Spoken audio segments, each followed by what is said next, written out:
আন্তর্জাতিক অপরাধ ট্রাইব্যুনাল ১ আওয়ামী লীগ সরকারের শাসনামলে সংঘটিত গুম, অপহরণ ও হত্যার অভিযোগে দায়ের করা মানবতা বিরোধী অপরাধের ৩ মামলায় ১৫ সেনা কর্মকর্তাকে কারাগারে পাঠানোর নির্দেশ দিয়েছে আদালত। ১৫ সেনা কর্মকর্তা সেনা হেফাজতে রয়েছেন। পাশাপাশি পলাতক আসামিদের বিরুদ্ধে পত্রিকায় বিজ্ঞপ্তি প্রকাশের আদেশ দিয়েছে ট্রাইব্যুনাল।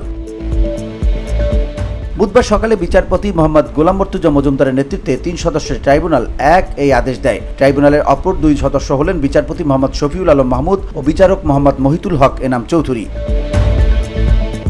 সকাল ৭টার পর কড়া নিরাপত্তার মধ্যে বাংলাদেশ জেল প্রিজন ভ্যান লেখা গাড়িতে ১৫ সেনা কর্মকর্তাকে ট্রাইব্যুনালে আনা হয়। পরে পুলিশ সদস্যরা তাদের হাজতখানায় নিয়ে যান। এ সময় কর্মকর্তাদের সাধারণ পোশাকে দেখা যায়।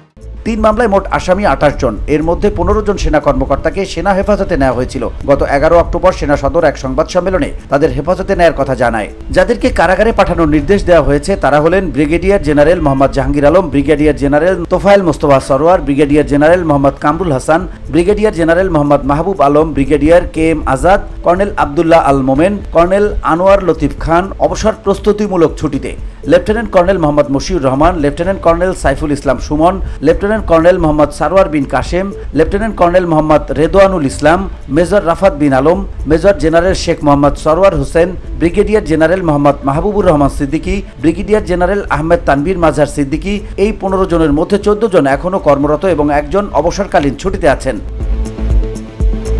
VOD Bangla news desk.